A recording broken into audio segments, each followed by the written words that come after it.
What if the road you feared the most was the only road that could save you? Picture this, a young man, dusty boots, empty pockets, standing at the edge of a broken highway somewhere in the middle of nowhere. His motorcycle, a beat-up, rust-covered 1987 Kawasaki, is the only thing he owns that still runs. His apartment? Gone. His job? Gone. His confidence? Barely hanging on by a thread. And yet, something inside him whispers, go. Have you ever felt that? That quiet, terrifying voice inside you that says, just go? My name is Jake, and this is the story of how 2 wheels, $0, and one insane decision changed everything. It started on a Tuesday, which honestly is the worst day for life-altering decisions, but here we are. I had just been let go from my 3rd job in 2 years. My boss said I was too restless. Too restless, as if being restless was a flaw and not a sign that your soul is trying to tell you something.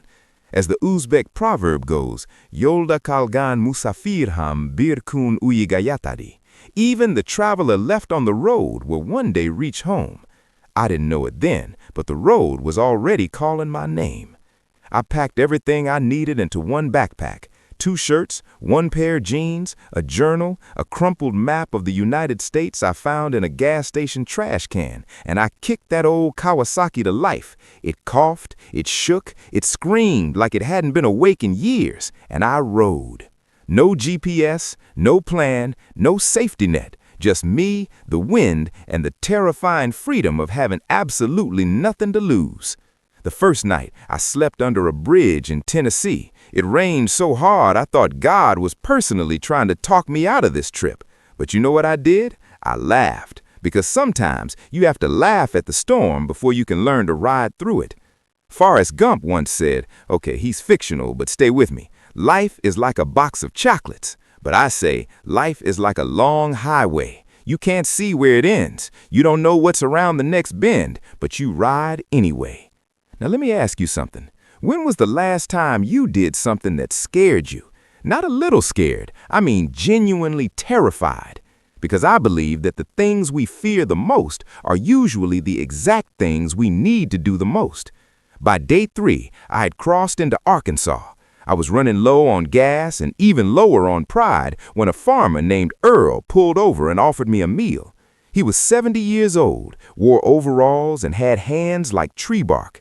He looked at me over a plate of cornbread and said, son, every great man I ever met had a season where he had nothing. That season teaches you what you're made of. I almost cried into my sweet tea. Almost. This is where things start to shift, slowly, beautifully, like a sunrise you almost slept through. I started writing.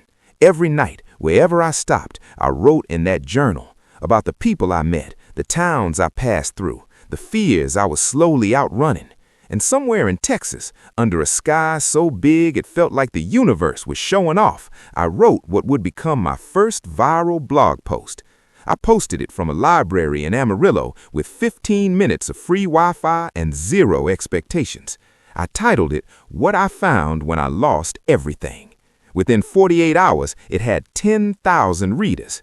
I didn't believe it. I refreshed the page 17 times. I thought the internet was broken, but it wasn't broken. People were hungry for that story.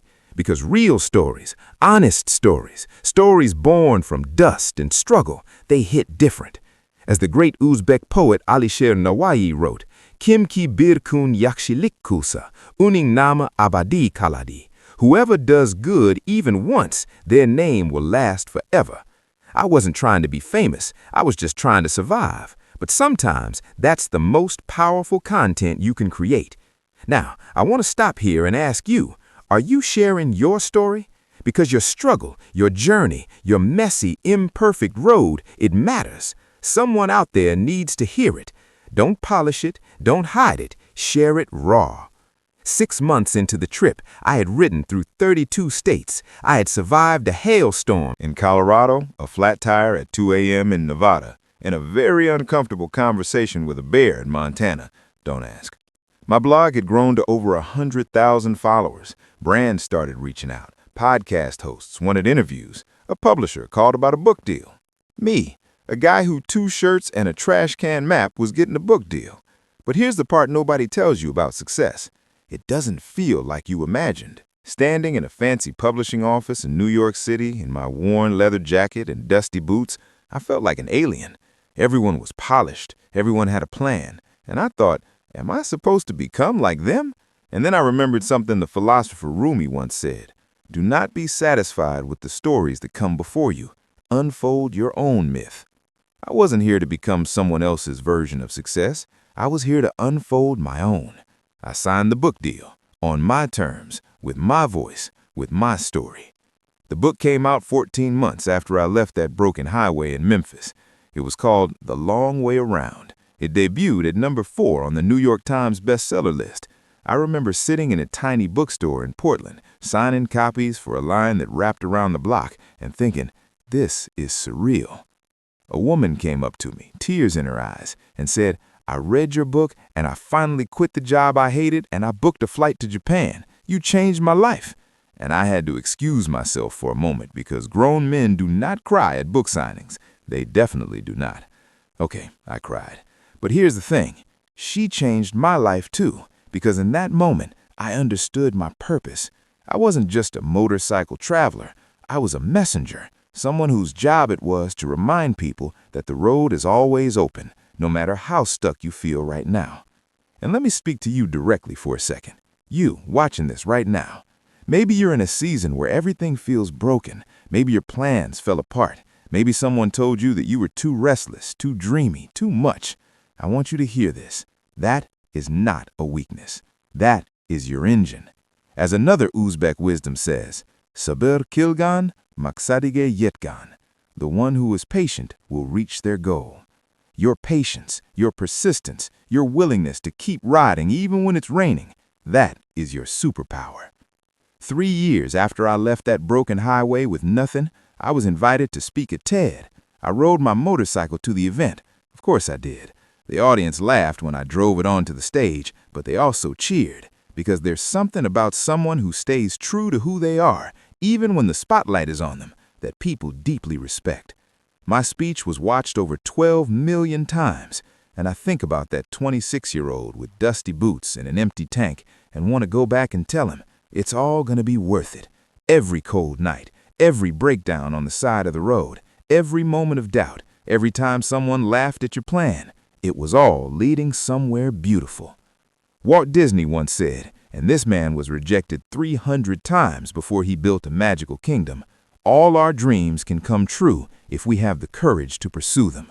I believe that with every mile I've ever ridden. So here's my question for you as we close. What is your motorcycle? What is the thing that deep down you know you need to ride toward, even if it scares you? What road have you been standing at the edge of, too afraid to start? Because the road doesn't get easier, but you get stronger. And the longer you wait, the more road you leave untraveled. I'm not here to tell you it will be easy. I'm here to tell you it will be real. And real beats perfect every single time. Start the engine, trust the road, and never, ever stop riding. Because somewhere out there, your story is waiting to be written, and the world needs to read it.